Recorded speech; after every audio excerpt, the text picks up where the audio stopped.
அப்பம் கலந்த சிற்றுண்டி அக்காரம் பாலில் கலந்து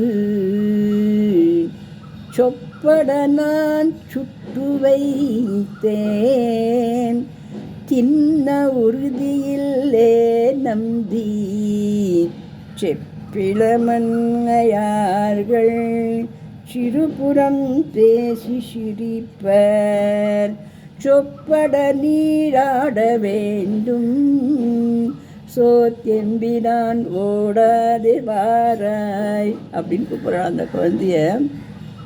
அப்போ வச்சு பண்ணி வச்சுருக்கேன், அப்புறம் சிற்றுண்டிகள் பண்ணி வச்சுருக்கேன், அக்காரம் அதாவது நல்ல பால் கலந்த கார வரிசைகள்னு சொல்கிறோமே அது பண்ணி வச்சுருக்கேன், எல்லாம் பண்ணி வச்சுருக்கேன் குட்டி கிருஷ்ணா. ஆனால் என்னால் வந்துட்டு கூட சாப்பிடவே முடியல. ஏன் தெரியுமா? நீ குளிச்சுட்டு வந்து எதையான சாப்பிட்டா தான் அதுக்கப்புறம் தான் எனக்கு இதை சாப்பிட தோணும்.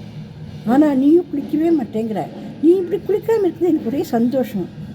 உன் தொப்பையில் வாயில் முதுகுலெல்லாம் வெண்ணெய் ஒட்டிண்டு அது மேலெல்லாம் மண் ஒட்டிண்டு அது மேலெல்லாம் எல்லாம் வாயில் கையில் இருக்கிற வெண்ணெயெல்லாம் மூக்கிலெல்லாம் தீத்திண்டு மூக்கு மேலெல்லாம் கொஞ்சம் ஒட்டிண்டு இப்படி இருக்கிறது உன்னை பார்த்தாலே எனக்கு ரொம்ப பிடிக்கும். ஒன்று நான் கட்டி அணைச்சி முத்தா கொடுப்பேன். எனக்கு இந்த குட்டி கிருஷ்ணரே எனக்கு போகிறோம். ஆனால் கோபிகளாக இருக்கப்படியே கோபிகளாக சின்ன பொண்கள் கூட விளையாடுவாள், அவெல்லாம் கேலி பண்ணுவாடா. அதுவும் நேரம் கேலி பண்ணால் கூட பரவாயில்ல, நான் கொடுத்துருவேன்.